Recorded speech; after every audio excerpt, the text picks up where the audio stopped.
I have some familiarity with Spanish companies because I speak with Spanish companies like Ferroviarias and Acciona who already operate in Australia. But what was really useful about coming to Spain and spending an entire week here was that I got a much broader sense of Spanish business, Spanish politics and Spanish culture and how it all fits together. So as well as meeting Ferroviarias and Acciona and other companies here, we also went to the Elcano Institute. That was really helpful.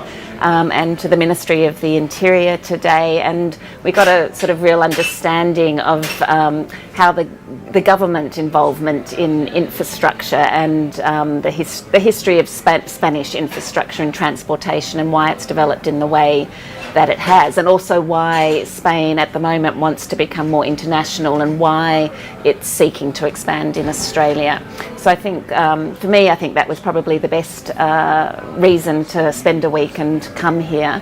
I also really enjoyed getting out to some of the smaller companies like CAF and actually seeing their manufacturing facilities. I think that's a particularly interesting company because it's it's not a big, I mean, I know it operates internationally, but it's not a big multinational. It's a sort of small specialist company that's obviously very good at what it does and seems to be doing quite well in Australia. So that was really helpful as well. I thought the trip, the organisation was excellent. We were made all our appointments on time.